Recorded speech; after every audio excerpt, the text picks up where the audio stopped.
আমরা অনেক সময় শপথ করি ঈশ্বরের দিব্যি আমি এই কাজটা করিনি, বা আল্লাহর দিব্যি আমি চুরি করিনি, বা ভগবানের দিব্যি আমি মিথ্যে কথা বলিনি।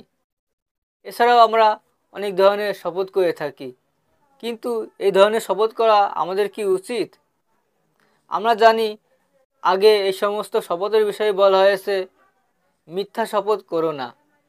অনেক মানুষ বলে মিথ্যা শপথ করা ভালো নয়, তুমি যা শপথ করবে সেগুলো পূরণ করার চেষ্টা করবে। চলুন দেখি এই বিষয়ে পবিত্র বাইবেলে কি লেখা আছে।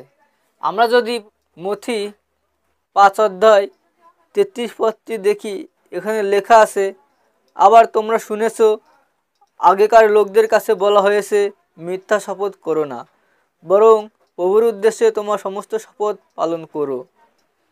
এই অংশ থেকে আমরা বুঝতে পারি আগেকার লোকদের কাছে বলা হয়েছে মিথ্যা শপথ করো না। কিন্তু প্রভু যীশু আমাদেরকে কি বলেন? প্রভু যীশু বলেন তোমরা একেবারেই শপথ করো না, স্বর্গের নামে করো না, কারণ তা ঈশ্বরের সিংহাসন। পৃথিবীর নামে করো না, কারণ তা ঈশ্বরের পা রাখবার জায়গা।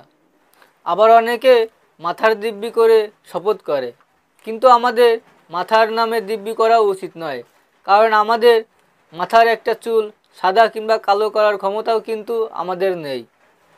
আমরা যদি বাইবেলের আরেকটি অংশ দেখি, মথি 5 অধ্যায় 37 পদটি, এখানে লেখা আছে তোমাদের কথার হ্যাঁ যেন হ্যাঁ আর না যেন না হয়, এর বেশি যা তা শয়তানের কাছ থেকে আসে।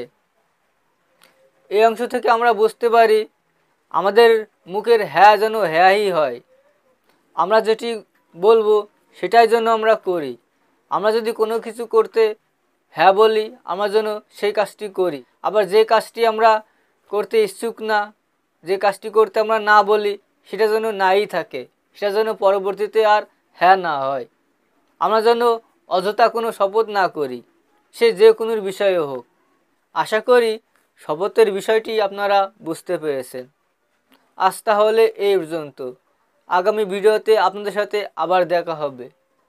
সে পর্যন্ত ভালো থাকুন, সুস্থ থাকুন। ধন্যবাদ সবাইকে।